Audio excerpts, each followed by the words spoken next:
Brasil, a ordem de Valdemar Costa Neto para que nenhum correligionário do PL apoie candidatos de outros partidos acabou gerando um certo incômodo dentro da sigla.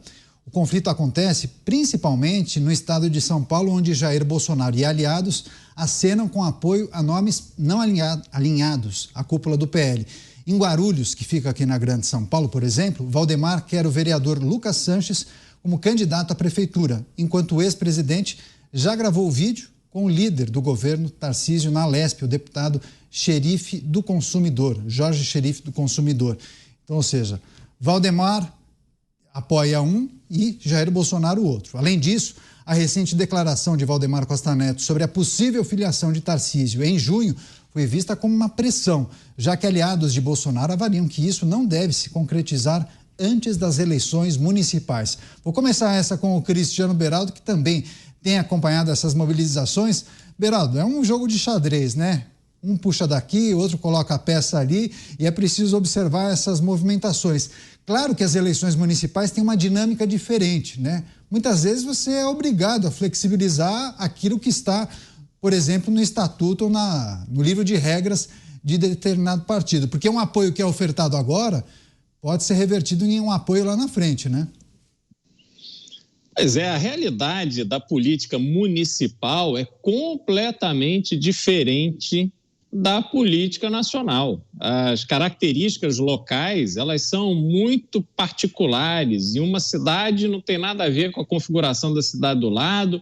As alianças que precisam ser feitas para dar governabilidade a um prefeito numa Câmara Municipal, às vezes de 11 vereadores, tem uma dinâmica muito própria. Então, os partidos, eles não conseguem ter essa carga ideológica tão pesada nos municípios para as eleições municipais, dada a configuração também de contagem de votos, essa história de que não necessariamente quem tem mais voto é que ganha, depende do número de cadeiras de cada partido, aí tem a sobra, aí mudou a regra da sobra, é uma confusão. E aí você tem um outro problema também, Canhato, que é o fato do PL ser um partido já muito antigo, vem lá do Álvaro Vale, com uma configuração que foi se moldando ao longo do tempo e que hoje, obviamente, você ainda tem muita gente que vem com outras referências, que não está vivendo, né, de forma intensa essa guinada à direita que Valdemar da Costa Neto deu com a vinda de Jair Bolsonaro para o PL. E não adianta dizer que vai tirar todo mundo, porque esse todo mundo, quando você olha nas estruturas municipais, é muita gente, aí enfraquece o partido. E aí os deputados precisam dos vereadores, precisam dos prefeitos. Como é que vai fazer? Eu acho muito difícil que nessa disputa Valdemar da Costa Neto consiga levar a ferro e fogo aquilo que ele disse pretender. Pois é, agora, Dávila, além desses aspectos destacados pelo Beraldo, os partidos, os diretórios estaduais são diferentes, né?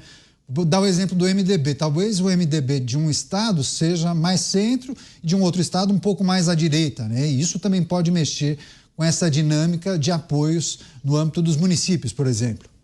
É verdade. É que tem duas lógicas distintas dentro do PL.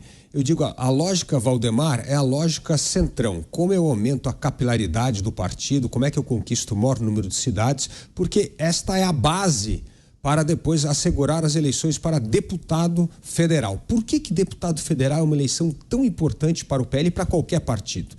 Porque o número de deputados federais e de senadores que um partido elege é o que vai determinar o dinheiro do fundo partidário e do fundo eleitoral. E isso é vital para a sobrevivência política dos partidos, para poder ter mais dinheiro para as campanhas majoritárias até. Então, enquanto o presidente do partido está com uma visão assim, como eu aumento o meu número de votos na base para depois poder assegurar o maior número de deputados eleitos, federais eleitos em 2026... Bolsonaro está pensando em como colocar os seus aliados nesses cargos. E aí tem sempre uma discussão se esse aliado vai ser bom de voto como aquele que o Valdemar quer apoiar ou não. Então, essa discussão mostra algo muito sintomático da política brasileira. É verdade, como o Beraldo falou, que cada realidade local é diferente uma da outra, mas que o presidente do partido pensa como aumentar a capilaridade do seu partido, é isso que ele pensa. E, no fundo, essa disputa tem sim um cara que tem a palavra final. Esse cara que tem a palavra final é o presidente do partido.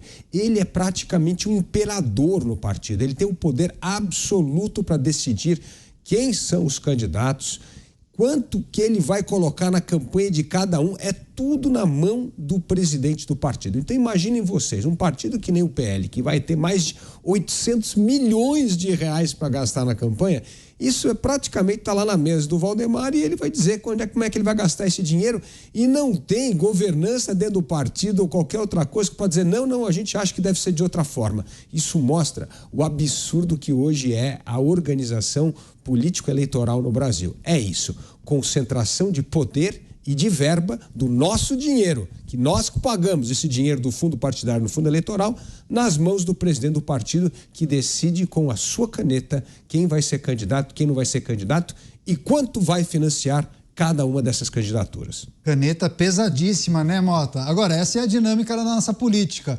Mota, queria que você trouxesse a sua reflexão, porque ontem você destacou a palavra propósito. É importante apoiar pessoas que defendam agendas parecidas, porque senão lá na frente pode criar algum tipo de problema. O eleitor, inclusive, pode apontar o dedo e falar: peraí, você não apoiava isso? Mudou de posição? Acho que seu microfone está fechado, Mota. Canhoto, isso é o mundo ideal. Mas o Dávila botou o dedo na ferida aberta do nosso sistema. Os partidos têm donos, todos eles. Alguns são melhores do que outros. Alguns têm ideais mais alinhados do que os outros, mas todo partido tem dono, todo partido tem alguém que manda. Quem já foi candidato a alguma coisa nesse país sabe.